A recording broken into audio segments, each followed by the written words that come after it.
This is Cast of Wonders, the young adult fiction podcast featuring stories of the fantastic. Welcome! Episode 478. I'm Amy Brennan, your host for this episode and editorial assistant and associate editor at Cast of Wonders. Every year, Cast of Wonders highlights some of our favourite episodes from the previous year. It's a great chance for us to take a bit of a breather and let you, our listeners, catch up on any missed back episodes with new commentary from a different member of the crew. My staff pick from 2021 is Cats of Fortune by Ivy Grimes, which originally aired on September 10th, 2021. Ivy Grimes is from Alabama, but now lives in Virginia. She's been known to feed a feral cat or two. The narrator for today's story is K.B. Sluss. As K.B. Sluss, Carissa's short stories have appeared in Cast of Wonders, Daily Science Fiction, Lunar Station Quarterly, and Stupefying Stories. She is also an assistant editor at Cast of Wonders and served as co-editor for Cast of Wonders Artemis Rising 5. As Carissa Laurel, she is the author of several adult and YA novels. You can follow her online and on Twitter at Carissa Laurel. And now we've a tale to tell.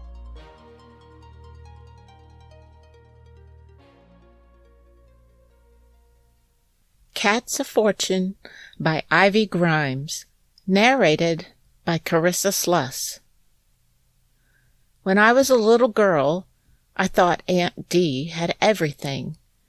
She had her own trailer, a video game console, and 6 games, dozens of heavy pink and purple necklaces, and a yard full of cats. 10, to be exact. They were all different colors, like the shoes in a rich woman's closet, and they drank water from the bird bath and ate kibble from old pie tins. Best of all, Dee had a secret she shared only with me. The cats were lucky. They were strays, and some were wilder than others. I always had to ask her permission to pet them so she could see if the cat was in the mood that day. They had fleas, but we accepted those. The cats were never in the mood for a bath. "Why don't you get rid of those cats?" Grandpa would ask Dee every time they visited each other. He was her brother. Aunt Dee was really my great-aunt, and her name was really Deborah, but Great-Aunt Deborah seemed like a lot to say. In those days, I lived with my parents and Grandpa across the street from Dee's trailer in a somewhat larger trailer. My parents got the bedroom, while Grandpa and I each got a sofa to sleep on in the living room. Another thing Aunt Dee had was a bedroom all to herself. It was small, sure, but it was big enough for her. "I like the cats," Aunt Dee would always tell him, as if that was a good enough reason. "You think they like living like that, out in the dirt and rain?" Grandpa said. "You should call the shelter, have them taken off. Then no one would call you crazy old cat lady." She never told him our secret, so she put it so he could understand. "What do you think they'll do to them? They're wild cats. They can't be tamed and put in houses. They'd be dead before you could say Christopher Robin." Each cat brought its own special kind of luck. Molly with money, June with friends, Bandit with family, Happy with health, Elvis with love, Nell with joy, Lemon with problem-solving, Lane with success, Possum with wisdom, and Pretty with general good fortune. "But don't go asking for help all the time," she warned me over and over. "They'll help you when you really need it, but they can't handle all of anyone's troubles, and it can take them a while to act. They're busy surviving." I know, I said, annoyed she didn't trust me to remember. From the time I could walk across the street by myself, I'd been visiting her at least once a day to play games with her and help her feed the cats. When I was small, I thought Aunt Dee had the perfect life, and I think that now. There was a time in the middle when I forgot. I was a very frugal child, used to saving anything that came my way, so I had a frugal mindset with luck. The first time I decided to ask a favor of one of the cats, it was on my 11th birthday. Money had been especially tight that year, since the steel mill where my dad worked closed down. My parents gave me a toy water gun from the dollar store, which I thanked them for, even though it was a present for a younger kid. Grandpa gave me a quarter, which I put in my sock drawer to spend on a soda or candy in some imagined future. Aunt Dee gave me one of her necklaces, my favorite, the one with the purple owl pendant, and a huge T-shirt with a unicorn walking on a rainbow. I knew I'd never wear the shirt since I didn't like to stand out so much, but I appreciated the gesture. As a present to myself, I decided it was time to ask one of the cats for help. What did I need most? We needed money, sure, but I still doubted that a cat could do anything about that. Besides, Aunt Dee said the cats could only help the person who asked them. She said she didn't believe in asking for someone else. So if I asked for help from my parents, the cats probably wouldn't be able to do anything about it. I thought for days about it, made lists of possible wishes. I realized what I really wanted was one ordinary day at school. Rachel, with the bright red hair, found a new way to call me fat, and half the class snickered and whispered about me when I got all the questions right in math. What would help, I realized, was to have a good friend, someone who understood me. After school, I went right to my aunt's yard without knocking on her door. I didn't want her to know I felt friendless and needed a wish.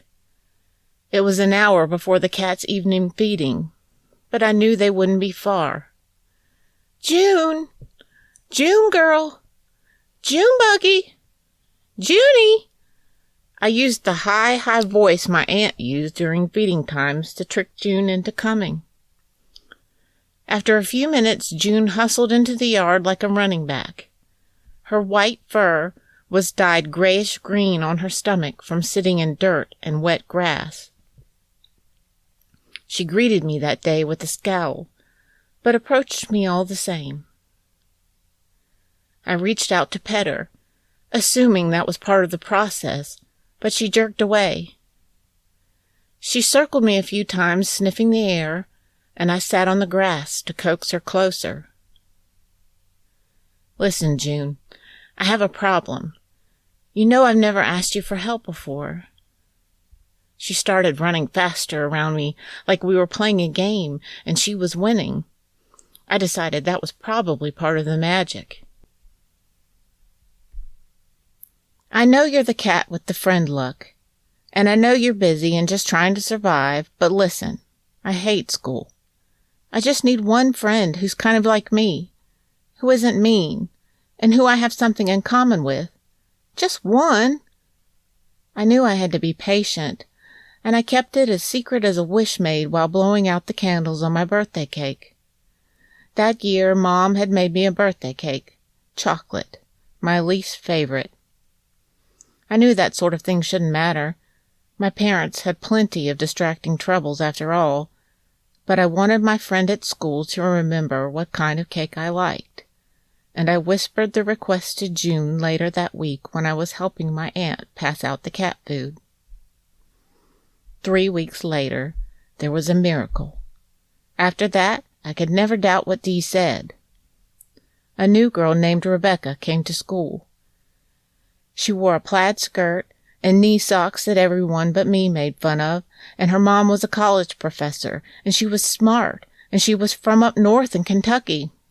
All the kids thought she was weird, and I knew right away that June had sent her. I saved a fish stick from lunch to give to June as a treat that night. She deserved it.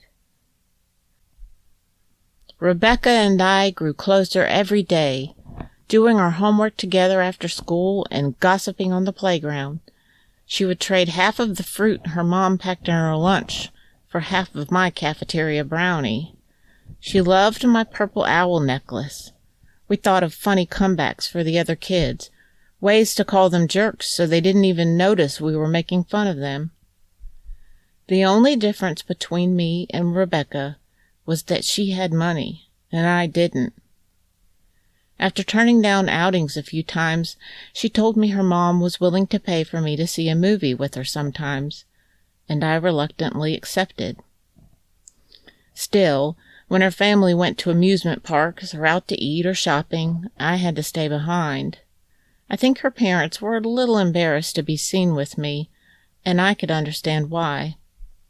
My dad had only been able to find part-time work since the mill closed, and my clothes were all worn out, and my pant hems all came up to my ankles. I had even started wearing the unicorn shirt, to my worst bully Rachel's delight, because it was my only shirt without a hole in it. I tried to be grateful for what I had, but I got sadder about it. After about 6 months of being friends with Rebecca, I decided to try asking another cat for another favor. It was November when I asked, almost Thanksgiving, and the trees were mostly bare and the nights chilly. One night after feeding time, when I knew Aunt Dee would be engrossed in her favorite television show, I put on my puffy coat and tried not to step on any loud leaves as I walked around her yard looking for Molly. I found her crouched inside an old roll of carpet Dee had left back there for the cats, and I begged her to come out. Molly's orange fur shone in the moonlight. I heard Dee through the window, laughing at something on TV. I tried to ask Molly quietly. She liked people more than most of the cats, and she rubbed her face against my palm as I asked for the favor. I took that as a good sign. I tried to walk quietly home, but Dee must have heard me. She opened her window and shouted for me to come inside and see her. Her trailer smelled like canned chili and the neighbor's wood smoke. She wore a long nightgown, blue, dotted with yellow starfish. "You been wishing on my cats?" she asked. I nodded. "I'm glad you're finding some use for them, as long as you aren't troubling them overly much." I looked at my feet and shook my head. I was still ashamed she had caught me. I didn't want anyone to know I needed anything. "Take off your coat. You ain't a criminal." I obeyed, and she made a dish of vanilla ice cream with chocolate syrup. "What's the trouble? If you want to tell the cats and not me, I understand. I've told those cats things I haven't told anyone else. But I'm a good aunt, right?" "Sure," I said, feeling a little impatient. "Why are you even asking that?" Her forehead wrinkled, which let me know she was raising her eyebrows. She drew her eyebrows on when she went outside, but now I couldn't see them. I could sort of tell she was upset, the way that Molly could probably sort of tell that I had been upset, but I couldn't figure out why. "I don't know, something your grandpa said the other day.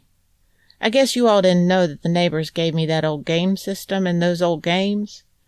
They gave it to me for free, since I like playing the games with them, but I couldn't afford my own on my fixed income. They got a new one, and they gave me their old one. And I get the cat food free from the shelter. They know I feed the cats. They want me to. See, they care about cats like I do down there, and they fix the cats for free." I nodded. I didn't see what any of this had to do with me, and I had plenty of my own things to worry about. I wanted to go to my room and lie on my stomach and listen to the radio and daydream about what I'd do with the money if Molly got it for me. I'm just saying. Your grandpa asked me how I can live as high on the hog as I do and not share with y'all. But now, I do share with you, don't I? I thought about it. Sure, you gave me this necklace. I held up my purple owl. It was my favorite necklace, and those necklaces, I get them at the thrift store. And you play with me. You share your games. We feed the cats together, I said. And you get snacks all the time over here. "Oh, yeah," I said, "and we make frozen orange juice together." "And cookies. Don't forget the cookies," she said. I remembered, and I felt a little better. She threw her arms in the air, and they jiggled, and I laughed a little at how dramatic she was being. "All I'm saying is, I do love you, and I do share with you. I've been on disability my whole life, and your grandpa thinks that means I'm rich. Isn't that funny?" I laughed a little louder. It was funny. I had never thought about how Aunt Dee had gotten the money to buy the things she needed, but I knew she wasn't holding much back, if anything. She had even told me the secrets of her cats.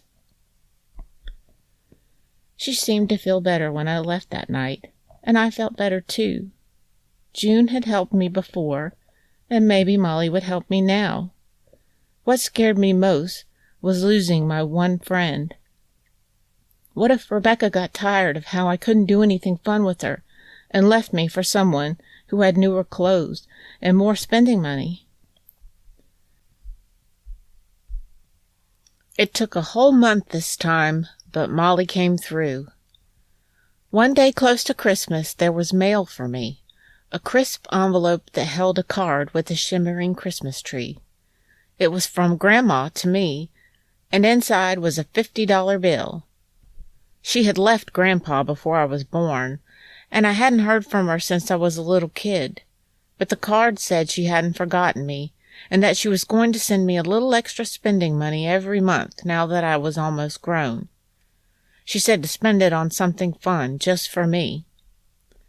Grandpa complained that we needed the money for groceries, that he was tired of hamburger this and macaroni that. But my parents said the money was clearly for me, and they couldn't steal it from me. Still, I tried to be generous. I bought myself a pair of cheap jeans that fit, and I used some money for a matinee with Rebecca. But I had enough left over to give my mom to buy us some steaks one night. The next month, I bought a flowery blue dress and new shoes to wear to the winter dance, and it took all the money I had. Rebecca and I spent the whole night on the bleachers laughing about which boys might ask us to dance. None of them did, but we had a good time anyway. Month after month, there was more to buy. Sometimes I would give a little to Mom to buy us all a treat, but mostly I had plans for it. I wasn't trying to be fancy or beautiful. I just wanted the other kids to treat me like I was normal. For my 13th birthday, I was able to buy gifts for myself. My parents and Grandpa pooled their money to buy me a little bracelet that was too small for my wrist, though I didn't tell them because I didn't want them to feel bad about it. Aunt Dee gave me another one of her necklaces, one with pink plastic beads strung on a purple ribbon. I was over her necklaces by then, though. I put it beside the purple owl in my sock drawer, and I smiled to see them together. I liked having a sweet old aunt, and sometimes I told stories about her at school, and Rebecca thought they were funny, but I didn't tell anyone about the magic cats. Keith was the new kid when we started our 8th grade year, and after I met him, I forgot about everything else for a while. Right away, I stopped feeding the cats with Aunt Dee. What if, for some reason, he drove by and saw me? He was a head taller than the other boys, with dark brown hair and doe-soft eyes, and he played football, and he seemed like a grown-up. I decided that if he fell in love with me the way the boys fell in love with girls on TV, I would never feel bad about anything again. After months of staring at Keith during roll call, staring at him during gym, staring at him during science, and whispering about him with Rebecca, he still didn't notice me. "What's your name?" he asked when we were, to my thrill, put in the same group for a small science project. Then he asked if I was new, and I laughed like it was the funniest joke I had ever heard. "I've been here my whole life. You're the one who's new," I said. I felt sweat pricking my underarms, and I hoped he wouldn't notice how nervous I was. He smiled, and it was a precious gem I turned over and over in my mind the rest of that day and night. In spite of my distractedness, I was able to do most of the work on our project. I hoped he would be impressed when he saw how good our grade was. He was not. When the teacher told us that we made an A on the project, he shrugged and put his head on his desk. I cried as I fell asleep that night, the memory of his smile trumped by that day's indifference. I couldn't sleep at all. As I stared at the sliver of moon through the small window, I thought of the ways my life had improved since I had found Rebecca, since I had started getting money from Grandma, and I remembered the source. I had powerful friends. I remembered, and I could return to them. I was up in an instant, and I snuck out in my pajamas since it was way too late for anyone to see what I was doing. I knew Grandpa was a deep sleeper, so I wouldn't wake him. Across the street, Aunt Dee's trailer was dark, but I couldn't risk using a flashlight. Fortunately, the moon guided me to the sleek shapes of cats sleeping here and there, some huddled together and some alone. I needed Elvis, the cat of love, a brown tabby with black stripes and a perfect M on his forehead. I circled the yard, squinting at the shapes until I noticed him sleeping alone at the base of the bird feeder. I crouched beside him and petted his head. He was startled, but he didn't meow. Once he saw it was me disturbing his sleep, he didn't seem surprised, even though I hadn't been over to feed the cats in some time. "Elvis, I need your help. There's a boy named Keith, and I need him to fall in love with me. You got that?" Elvis peered up at me, his eyes flashing. He gave a soft meow before setting his head back down. He dismissed me, but I knew he had heard me. When I went back to bed, I fell asleep instantly, certain my cause was in good hands. I knew from previous experience it could take some time to see results. Maybe it would take a month again, or maybe 2. I asked Elvis in October, but the semester ended without incident. When I said hello to Keith in the halls, sometimes he would grin, but sometimes he wouldn't even hear me. On January 27th, Rebecca gave me horrible news. Keith had asked her to the winter dance. She said she was so sorry. She would say no if I really wanted her to, but she really wanted to go. And she said she wanted me to come too, and we could still have fun the way we had the year before. That Saturday, I waited until Aunt Dee was gone for her weekly grocery trip, and I went into the lawn and found Elvis where I found him before, asleep beneath the bird bath. "I hate you," I told him. "Why do you hate me so much? Is it because I stopped feeding you?" I found an empty pie plate from the morning feeding and tossed it at him, trying to scare him. He popped up and dodged it, darted into the woods. I hated myself, though. Who was I kidding, thinking some magic cats could solve all my problems? I did go to the dance. I don't know why I went. I spent most of the night sitting alone, watching Rebecca and Keith dance. She stopped a few times to talk to me, and we laughed about how bad the music was, but it wasn't the same. Only one boy named Joshua asked me to dance, and he had a weird haircut and smelled like Vicks VapoRub. I told him I couldn't, because I was waiting for my friend. To prove my point, I walked over to where she was sitting with Keith, and they didn't see me. I snuck up on them to see what they were talking about. They looked like they were fighting, which excited me. Maybe they were fighting about how he really liked me, not her. He said to her, "So what if I think she's weird? She stares at me like some crazy animal. And does her trailer even have a shower? I don't get why you like her, and I don't get why I have to." I'm good at sneaking away. I left the dance without them noticing. My parents were supposed to pick me up for another half hour, but I waited in the cold until they came. That night, as I cried quietly so I wouldn't wake Grandpa, I wondered about a million things. I wondered if this was Elvis's revenge. I wondered if I'd been childish to believe in magic cats. I wondered why Keith thought I didn't shower. Rebecca was the one who didn't. She bragged about eating cookies in bed and being too lazy to shower before school. I showered every day and shampooed my hair twice. Keith didn't notice because he knew I was poor. To him, I just smelled poor. I thought about going to Elvis to ask his forgiveness, but I had given up hope. I let him lie, asleep alone in the moonlight of his frayed yard. I let myself lie. For weeks I ignored Rebecca and everyone else. I felt sleepier every day, and I couldn't seem to care about anything.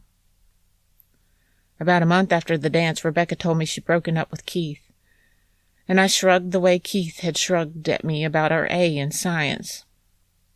It didn't matter anymore. Everything was broken, and I couldn't trust the world, and I didn't have any magic to help me. We were still friends who did homework together and saw movies sometimes, but it wasn't the same. I became very quiet, and I stopped looking at people. I didn't want anyone to be able to say I stared like an animal. Would there be a later? What would it look like? How would my life work at all without Aunt Dee? For some time I panicked and buried my head in a pillow, let myself imagine the worst. I heard a distant meow as the sun was hanging low, and I realized it was past feeding time. Across the street, the cats seemed agitated, waving their tails in the air, meowing furiously at me. Were they worried about their friend, or were they hungry? Either way, I knew Dee would want me to feed them, so I lugged the giant container of kibble from her kitchen to the backyard and scooped the right portions into the pie tins. The cats ate, but they weren't satisfied. They ate angrily, and when they were done, they kept talking at me. They seemed to want answers.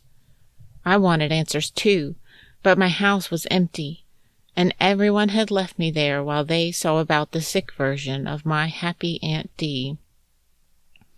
I thought about the wishes I'd put off, the way I'd saved my requests. Aunt Dee was frugal too. Maybe she had put off too many favors from the cat. Maybe she had wanted to save that luck for me. I was done with saving up. I gathered each cat I could into my lap, and for once they let me, forgetting their wildness. I asked each one for help to save Aunt Dee. I asked Happy to help her get better, and Nell to make her joyful even at the hospital, and Bandit to make my family strong, and Lemon to solve the stroke problem, and Lane to make her the most successful stroke patient in the world, and Possum to make me and Aunt Dee's doctors and my whole family wise. Finally, I gathered Pretty in my lap, the black cat who I sensed was the luckiest, and I begged that we'd all be lucky forever. She licked my fingertips as if they were fish sticks. I took it as a good sign. I was hungry for good signs. I stayed with the cats until the sun was gone, and I finally heard my parents pull into the driveway. Aunt Dee was okay, they said. That was the only word they'd use. Okay. She was awake, and they had spoken to her, but she couldn't speak back yet. I was relieved, though I could tell they weren't telling me everything. I saw her the next day, and I was afraid of her drooping face, but I kissed her on the cheek anyway and told her how I was feeding the cats. I told her that they missed her, that they were looking for her. The cats miss you, she said, the only sentence she was able to speak to me that day. After her hospital stay, I thought she'd be coming back home, but instead my parents took her to a nursing home. They said she needed to be taken care of for now, and it was the better of the 2 nursing homes in town. I felt betrayed again, wondered why the cats had let me down. My parents promised she would be happy at the nursing home. She would make friends and take painting classes and listen to volunteers play music. "A better home than I'll ever get," Grandpa muttered, "on her government wealth." I kept feeding the cats, kept asking them for anything I could think of. But soon my parents got a real estate agent to help Dee sell the trailer to pay for her care. The agent said the cats would have to go. Mom told the rest of the family to keep it a secret from Aunt Dee and me. One day, when I was at school, she took them 2 at a time in Dee's cat crates and left them in a neighborhood a town over. She did it while I was at school. She said they would be happier there. I doubted that, but at least she couldn't bring herself to have them put down. Aunt Dee was never wrong, and she had always told me the truth about the cats. Their luck kept coming back to her and me. I made a new friend, Joshua, the boy who had asked me to dance and smelled like medicine. He turned out to be the nicest person I had ever known, and though it took a while, I could walk by myself to the nursing home, and I visited Aunt Dee there several times a week. I wished on the cats from far away now. I wished they could help her like her new home, and she said she did like it. On her next birthday, I brought her a cupcake, and as she blew out the candle, I saw the cat through the window. I counted to be sure, and all 10 were there. They sat in a little circle, visible in the moonlight in the garden of her nursing home. I helped Aunt Dee stand up so she could see them.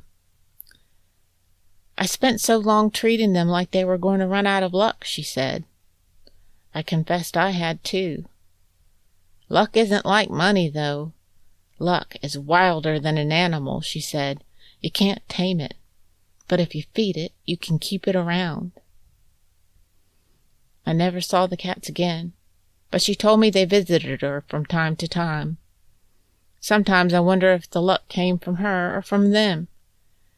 Either way, when I find myself wishing for something, sometimes I feel luck's electricity. I learned from Aunt Dee how to find good fortune in my own backyard, and I taught myself that I don't have to save up my wishes. Just like Aunt Dee, life is always giving me gifts, and just like her, I'm happy to share them.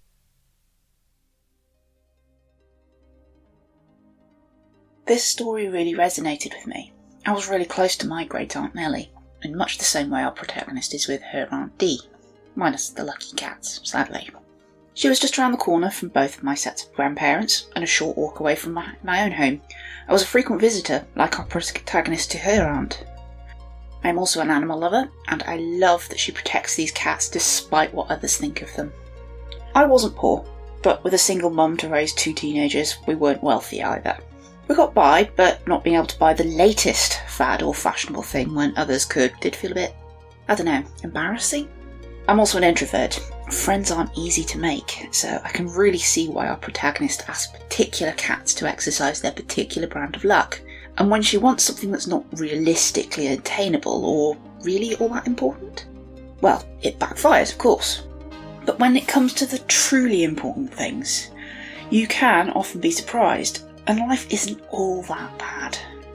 It can give you gifts, if you look for the good in things.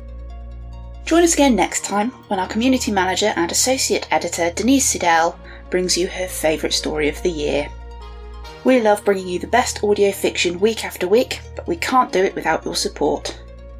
Your donations pay our authors, our narrators, our servers and our staff. Please consider supporting us with a monthly donation through either PayPal or Patreon.